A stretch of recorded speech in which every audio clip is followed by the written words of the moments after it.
The opinions expressed on this program are solely those of its hosts, guests, or callers, and do not necessarily represent the opinions of WTBR-FM, its management, other producers, or sponsors. Well, the Google Wallace didn't get herself ejected in the state final for some dumb stuff. Yeah, that's true. I don't want to say I dreaded showing up to this football game on Friday night, but yeah, we'll see what happens. Mike, if you want to talk, you have to talk into the microphone. There we go. Mike to Mike. I'm lost. Welcome back, ladies and gentlemen, to Bird's Eye View here on Pittsfield Community Radio, 89.7 WTBR-FM, Pittsfield 88.1 WSBR Lee. I'm Jesse. I have Mike here with me. Good morning. We have Henry over in the corner, the big Hank. He's hanging out for right now. It is Thursday. We've had an interesting week since the last time we were here. There is good news. Because last time I complained about the mold in my apartment, and it is being taken care of. I guess that's good news. That's the good news is that Josh Billings is behind us, and we can focus behind us as well. Focus up on the rest of the Josh is cool. I'd rather season. not have spores in my bathroom. Yes. No. I always say that Josh is cool. I just wish it wasn't week 1/week 2 of high school football season. Yes. Because it makes like me just a miserable logistical person. Yeah, it's like, all right, you're gonna work 9 days in a row. Oh, never mind. Henry wasn't so happy about that one. No, they're taking care of. They recocked the tub. They're doing all this stuff, so it's fun. Yeah, the Josh Billings. It was just this past Sunday. Had the grand return to Tanglewood, first time in a long time. Oh, what's up, buddy? Yeah, first time since I think 2021 would have been the last one that it was there. And even that was not really a tangle. That was just like a finish line, no party, I believe. Still in the COVID era, health guidelines and whatnot. Yeah, because my first was 2022, and that was the first time at Camp Mackinac. That was Mackinac, yep. And then it was canceled, and then it was back in Mackinac last year. It was kind of a... It wasn't great. Yeah, things didn't go well last year. So there was a lot of concern, really among participants, among committee members, general public, like a lot of letters and stuff coming in, my own concerns. And I think a lot of them were answered. A lot of the questions I had coming into the Josh this year were answered in the positive. It seems like it'll be okay moving forward here to at least 50. I know that's kind of the goal right now, is they wanted to get it back in line before. So this was the 48th technically, and then 49 would be next year. 50 would be 2027 then. Mm-hmm. So that's kind of the goal, is to get it back on firm footing before 50. Maybe 50, pops again, and it's back up in the the glory day numbers that everyone talks about. Because I think there were they had over 300 registrations. I think we wound up with in the high 200s of finishers. But that's half of what it was in its heyday, so to speak. So maybe this word gets out that it's back. It's back at Tanglewood. It's back with the leadership seems to have an idea of what's going on. Things were pretty smooth, I think, throughout. I didn't spot any issues. I hung around at the after party for a little bit through the awards. Those all went well. Live music, kids race, kind of took part of everything, and everything was pretty smooth, I think. Yeah, I mean, I was just at the starting line, but that was well done. Because last year apparently there was a crash at the starting line as well. That so I mean, my biker honestly didn't come back this year almost because of that. I think was a weighing. Did that happen? It might have happened. Yeah, because the team that won this year, their biker crashed like right away last year. So the team that won Berkshire Roll-Off this year, the main paddler, Joel Picos, had a team lined up last year. He wound up having to paddle just kind of for fun, essentially, because the other biker, I don't think, ever made it to Stockbridge Bowl. So Forgot about that. Yeah. And that, I know my the biker didn't come back. The So. biker this year was very, very good. Helped him out in a big way. He Yes. Duncan Clark. Yeah, Duncan Clark. Which was pretty funny. Clark Duncan is the actor. Yes. Michael Clark Duncan. Which was very funny because he was like very nonchalant about the course when everyone else is like, "Oh my gosh, it's so hilly. It's a would hard not have played course." John yeah, Coffey. yeah, and he's does competitive biking and stuff like that, and then he went out and got second place overall, and so not too shabby when you can get that kind of a head start. Yeah, it was wild. So Roloff won it. I believe they set a Tanglewood course record. Beat kind of Allen Heights, but from back in 2017, I want to say it was. Allen Heights did do it on the first go round at Mackinac, and I believe beat that time. And the course is technically longer, but there's differences throughout. So this, I believe, stands up as the traditional Josh Billings course record, and I say that traditional, knowing that the course has changed many, many, many times over the last 48 years. I was talking to a guy afterwards. Yeah, going to be yelling at you. Yeah, he used to start at the top of Greylock, I guess, or at the base of Mount Greylock, and then go through Pittsfield. Oh wow. And obviously, a few years ago, we had to paddle on Richmond Pond. There's been went from north to south or north to central, and now it's just like in the south. It's just a South County kind of deal now. But Stockbridge Bowl in the past has been unusable. So yeah, things change throughout it, but the Josh is kind of consistent here, and we hope consistent through at least the next 2 years because that'd be kind of cool. Get the big golden 50. That'd be very, very cool. Everyone seemed pretty excited to do it. When I was talking to them at the starting line, talked to definitely a good chunk of new people or second timers, people coming from away, which was nice to see because it means that the word is still getting out there. It is still attracting new participants. So hopefully it can keep doing that. But yeah, so that was this past weekend. Hope everyone who participated had a good time. If you were at the party at Tanglewood, yeah.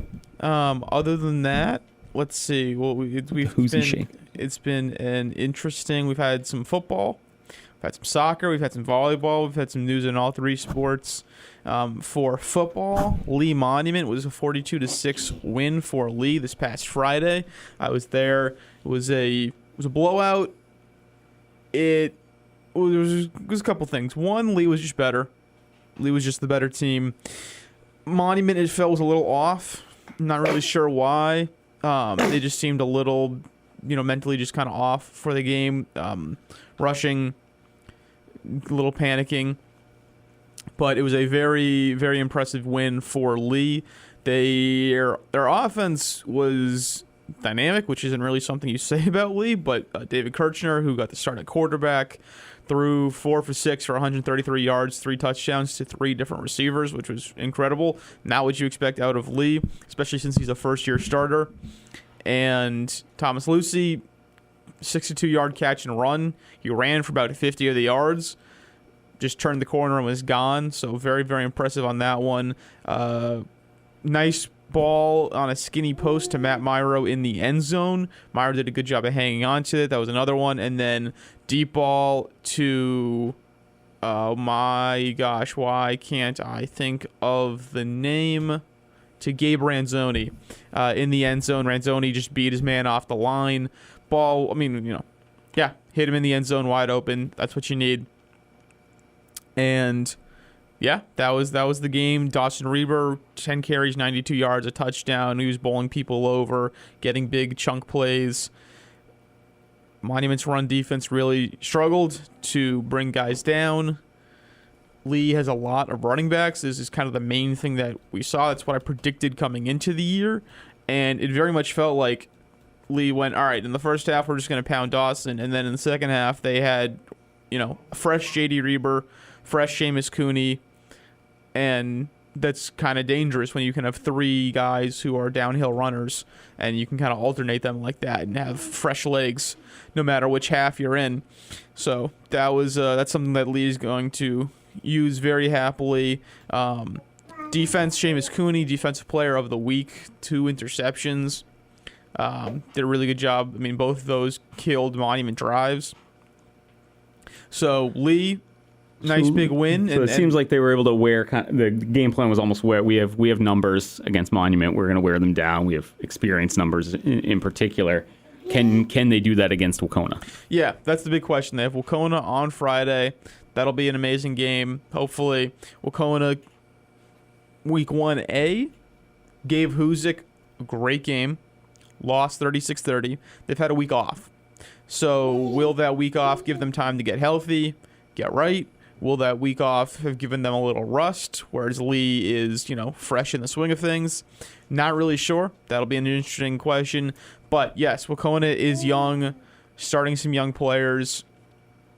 They are not as deep as they have been in the past, whereas Lee is deeper, more experienced. Those are all going to be big questions. Wacona, their quarterback, Gio Venable, showed some big things against Hoosick. Anthony Talora, their running back, was a really good runner. Lee's got a very aggressive defense, but Wacona's line held up admirably. I don't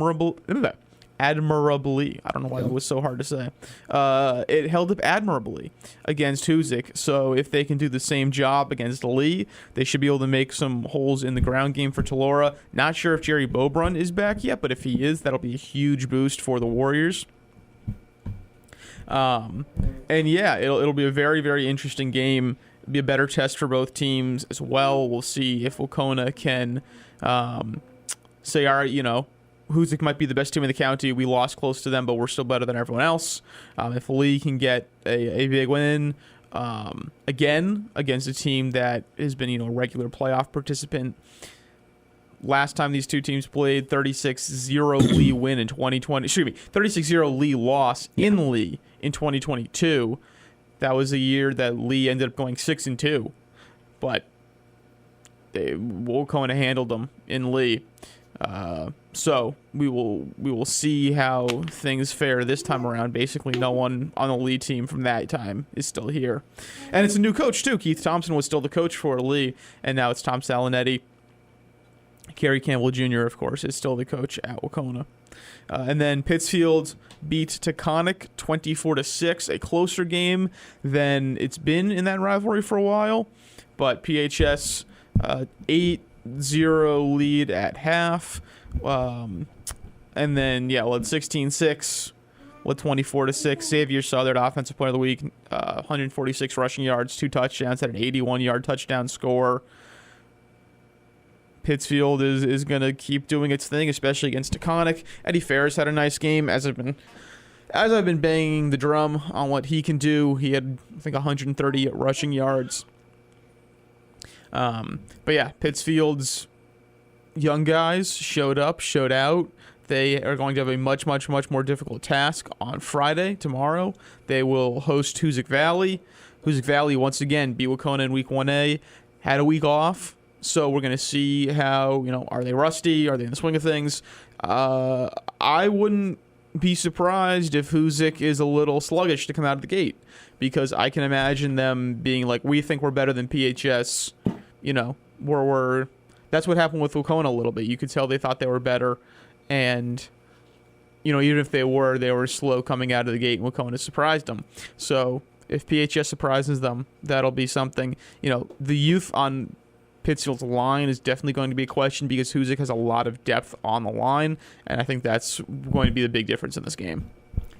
Yeah, I was thinking this morning about the quarterback switch, the Kamarian Kastner moving out to receiver, and I think it's going to be kind of difficult on defenses to. So if you have a good coverage guy, great. Against a Hoosick in the past, you could kind of do your best on Quanell Bradley, do your best on Aiden Wicks, and live with it. If Kastner is what he kind of showed in the Wacona game, which was what, three catches, 3 touchdowns, something like that? 2 catches for like 113 yards. A second big play touchdown scoring guy out on the wing is not something that anyone really in Berkshire County typically has. Does Pittsfield have any shot at kind of having two guys kind of left on islands out there against a Quanell and a Kamarian? So you're off on one. Quanell is now tailback, so they actually don't have to worry about Quanell out wide. That was the main. That's the main Okay. thing. You do have to worry about Aiden Wicks, and you do have to worry about Kamari Kastner. You have to worry about 3 guys getting the ball. Is You have to worry essentially about 3 the guys difference getting the ball, here. Yes. but you only have to worry about them being thrown to two guys. I'd say the issue for PHS that Wacona didn't have to worry about is because Ben Payton was thrust kind of emergency into the quarterback role, so he didn't have a lot of time to learn the playbook, to get chemistry. Now he's had an extra week to do that, and so he didn't throw much. He didn't look many other places than Kamari and Kastner because they basically had one route concept that he knew cold. So it's like, okay, now he's had a week to build chemistry with Aiden Wicks, to develop that route tree with Kastner. So that's where I think the danger starts coming in for PHS. What I will say is PHS has speed to burn. So they, those big plays, assuming the guys are able to cover, are willing to tackle, are going to be harder because they're not, They can match up athletically Kastner a little could bit. Yeah, could beat Wacona players off the line. Sure. That's going to be harder to do against PHS because they have the athletes to keep pace. Okay. All right. But it is. I mean, Makes me Kastner- feel better about going to that game tomorrow night. Well, yeah, Kastner. It's still going to be. Can you tackle in the open? Can you prevent it's the broken plays is how Kastner got those big touchdowns. So if they cannot tackle after the catch, that will be a big issue. We'll keep talking a little more football when we come back here, but otherwise, keep it tuned on WTBR and WSBR. PCTV Select is a great way to watch local content without having a cable subscription. You can keep up with the latest of what's going on in your community from anywhere in the world, and it's available for free right now. Watch live events in full HD on your TV, on your computer, or on the go with your mobile device. Or watch our large library of on-demand video programs anytime that's convenient for you. No more waiting until it's on TV. Did we mention it's free? PCTV Select is everywhere you need to be. Have you ever dreamed of being a radio DJ, spinning your favorite vinyl, CDs, and MP3s? Have you ever wanted to share conversations with interesting guests with the community? Then the WTBR-FM Programming Committee wants to hear from you. We are now accepting proposals for new programs. For more information, visit WTBRFM.com or call 445-4234. Pittsfield Community Radio, for the love of radio. Welcome back, ladies and gentlemen, to 89.7 WTBR-FM Pittsfield, 88.1 WSBR Lee. This is Bird's Eye View. Jesse and Mike here. We were talking a little high school football, talking about PHS Huzik, Lee Wacona, the two big games tomorrow. McCann is also on the road at Mahar. Mahar's 0-1, McCann's 0-2. They had the misfortune of playing two of the best vocational schools in the state to start. Took their lumps. We are going to see how they can do against a team that is more on their skill level. Mahar's loss was to Monument, 34-6. We're going to see how McCann can kind of rebound. They're in the same league as Monument, so being able to play well with Mahar would tell us more about both programs and whether or not McCann is on the right path as it tries to rebuild. We've had some. McCann and Monument are no longer in the same league. They are in the same league. That's what I just said. So why is league play starting now? I didn't. It's not. What? You said Mahar and Monument. Wait. I said that McCann and Monument are in the same league. McCann and Monument are in the same league. Mahar is not in that league. No. Okay. All right. So this would help us tell. So yeah, if they're able to do a facsimile of what Monument did, or at least give Mahar a game. Yeah, then you feel better about their next 5 games of league play. Correct.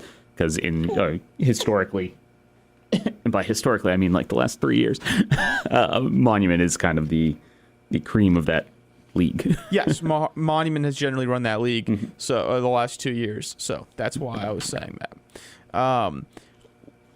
Yes, moving on to volleyball, we've had some very interesting volleyball action. Mount Greylock has been the best team in the Berkshires for the last 3-4 years, and we knew that they'd be young this year, young but talented, but we've had some kind of wild back and forths coming across. I'll say the Berkshire League has given us what we hoped it would give us. Yeah, it's given us a lot of excitement. So Lennox currently undefeated, beat Mount Greylock, beat Wacona in 5 sets, beat Taconic, beat Lee, beat Pittsfield, and Mount Greylock lost to Wacona. Then last night, insane 5-set game against Taconic. Taconic beat Greylock for probably the first time in 2 or 3 years.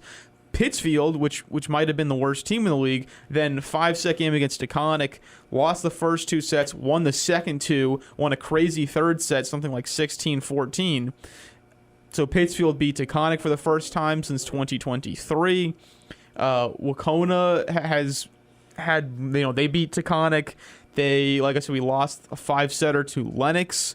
That was very close. They did beat Greylock, which they've generally been able to do that, but it seemed more confident this time around. Yeah, they unseated them last year. That was also 5. So Greylock is now back-to-back 5-set losses, which is pretty tough. You would say concerning, but the coach up there, Greg Geyer, seems kind of enthusiastic about things. Given they have 1 senior, they lost I think 5 to graduation, another to transfer. I think they have another player who's been injured all season. So they're mostly sophomores running out there. They appear to be very, very good sophomores. Which was the expectation for Greylock. Yes. You expect, even if they're young, they're going to be very, very good. He has the program rolling up there. But yeah, it's just they're gonna learn against some of the more veteran teams in the county, like Wacona, like Lennox. Lennox beat Lee in 4 sets. I was there. I think that was more reassuring for Lee because Lee kind of had a weird start to the season. So that was like, all right, they could play with Lennox. They're just young as well, and they're kind of learning. Yeah, another program that is missing some key players from last year. But yeah, we seem to have some very strong volleyball in both Class C and B as we've had over the past few years. So I don't know when. Do you know when the first iteration of all that stuff comes out? Yeah, so the first power ratings will come out. Is it this week? Is it tomorrow? No. Next Tuesday, not on Tuesday, but the Next Tuesday Friday? after. Oh, Tuesday. Okay. Because we got still got a week and a half. If it's still the same as it was the last few years, it's after week 3 of the football season. Okay. So tomorrow is week 2. Next Friday is week 3. Which is week 4 of the... which is technically week 4 because the MIA is doing MIA things. Yes. Okay. But yeah, so tomorrow is week 2. Friday after that is week 3, which means September, then Tuesday, 2 Tuesdays is when the first power rating should be out, and that will be for all sports, for volleyball and football and soccer and all that. Right. Okay. Yeah. No, because now that we're kind of in the thick of it here, and as I said, Josh Billings is behind us. But these leagues are starting to show us what we thought. So we were joking that we've seen Wacona volleyball way too much, but it's like, yeah, because they're playing all these local teams. There is a Berkshire League now, and we have 5 quality volleyball programs. So some teams are going to get. It's kind of the same thing with girls soccer, right? Because they're with that's the another one League, that's starting to show us. Yeah, Drury we're gonna and Lennox and Monument and Greylock and Pittsfield and Wacona are all together. So it's like, all right, well, you're going to see some of these teams a bunch because they're all playing each other. But at the same time, it's good they're all playing each other. I think you've definitely. Because I saw Pittsfield Greylock on Wednesday. That was the first time the girls soccer, got to play on their brand new field. Beautiful field. It has now skyrocketed Mount Greylock into the top echelon of my best places to see a game list in terms of scenic view. So they were technically DQ'd because they don't have a football team, but the new field is excellent. In any case, yeah, you could tell that they both wanted it. It was a very emotional game in terms of, both teams were really going out there. Ended in a 0-0 draw, so PHS was very happy and Greylock was very mad. Especially because PHS is coming off a 2-0 loss to Wacona. Yep. And so it's like we're looking for a bounce back. And Greylock was looking to just not get rolled. Like Greylock has been kind of a powerhouse. Yeah, they've rolled through most of the county over the past 4, 5, 6 years. Now, and they're a reigning champion if you look at it that way in Class C.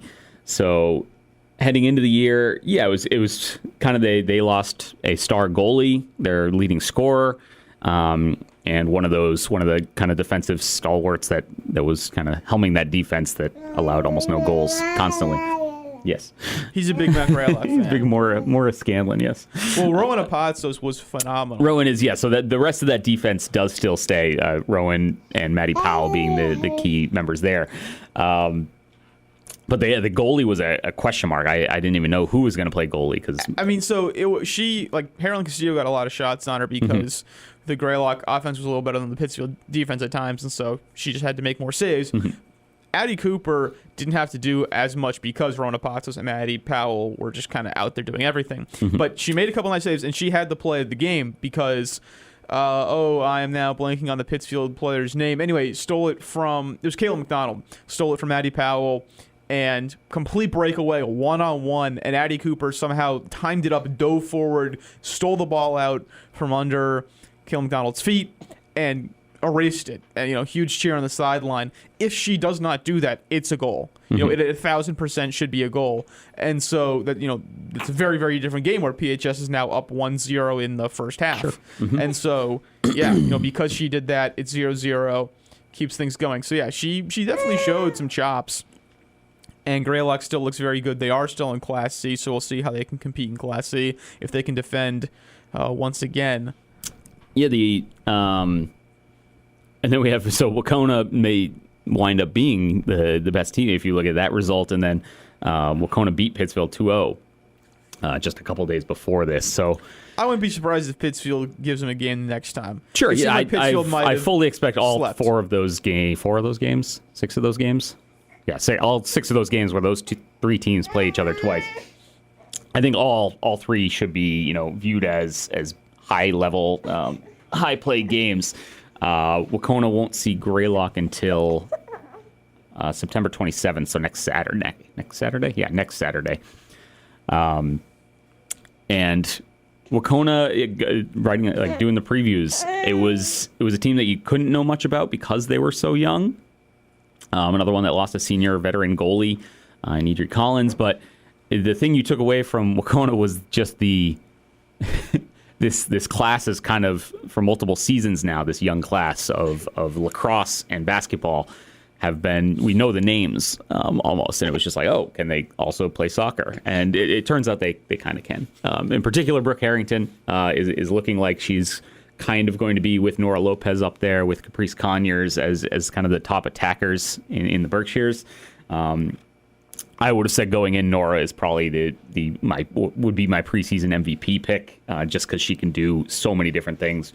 But Rowan would probably be right there as well. Rowan's been, as a 7th grader, Rowan was tracking the top attackers on Munson, chasing them down, and you were like, "This is the fastest girl I've ever seen. What's going on here?" But yeah, Wacona clearly can put the ball in the net, and the defense was pretty strong. Well, that's the thing with Wacona. Same with Pittsfield. Obviously Wacona beat Pittsfield, so we're looking at it a little differently. But they were both in that league where they have to play Agawam twice and South Hadley twice and Minnetonka twice and all that. And so you kind of getting smoked. And now that they are with teams that they are competitive with, used to your Wacona, and you're like, okay, they can compete. They can 4-0. It's been a long time since Wacona soccer was 4-0. Yeah. Pittsfield started, I think, 3-0. Same thing. Long time since they won 3 games in a season. So it's somewhat new ground for these teams, but the winning just has to breed more confidence, and then that can kind of push you over a hump of a team that should be better than you. They went into these playoffs in the past with kind of miserable records. You're going to still face, Pittsfield Wacona, they're still going to face those teams in a tournament situation, but they're going to go in having experienced what it feels like to win 10 games. They're going to have a much higher opinion of themselves going in. They're not going to just maybe not just sneak into a playoff spot. So that can, I hope, go a long way towards once we get to PVIC tournament time. Yeah, we don't have much time left, but talk a little boys soccer for a second, because similar deal. Pittsfield beat Wacona on the boys' side yesterday at Curvin Park. Mount Greylock seems like the best boys team in the county. They kind of handled Monument Mountain. Right? No, the reverse. Monument Mountain handled Mount Greylock boys. Monument handled Greylock yesterday, 3-0. Yes, so but last year it was pretty much those 3. I mean, Greylock was the 2-time now Class C champion, and then Monument and Pittsfield were obviously very, very strong. Yeah, they were both but good. Played in, still. All 3 of those teams played in that league last year, Churchill. Right. And so anyway, so it's just Monument and Pittsfield and Churchill this year now, both taking their lumps, as both are kind of very new. Pittsfield must-win game against Wacona. They got their win, first win of the season, 1-4-1 now. Wacona drops to 3 1 and 2 was kind of cool because Kevin Campo, who had a bicycle kick goal for Pittsfield, which was really neat. You don't really see that every day. No. It was awesome. No, I was watching your video. He's a smaller guy. He's a small too. kid, Yeah. lightning fast. He's only a sophomore. He doesn't speak English, so I wanted to talk to him, and it was very nice because one of his teammates came over and translated for him. So I'd ask the teammate would tell Kevin would tell the teammate back to me. So that was very, very cool to see them kind of bond like that and all supporting one another and all that. But yeah, no, good win for PHS. We'll see if this can kind of be the start of something. Like I said, not much time left, so thank you all for tuning in, listening to us. Once again, some big football games coming up tomorrow. PHS Hoosick, that's at BCC at 6 o'clock. Lee Wacona, that's at Wacona at 7 o'clock. McCann Tech at Mahar, that's at 7 o'clock. We're not sure if that's on a different local television station, but we won't promote them. In any case, thank you all for tuning in, and have a good rest of your week. Take it easy.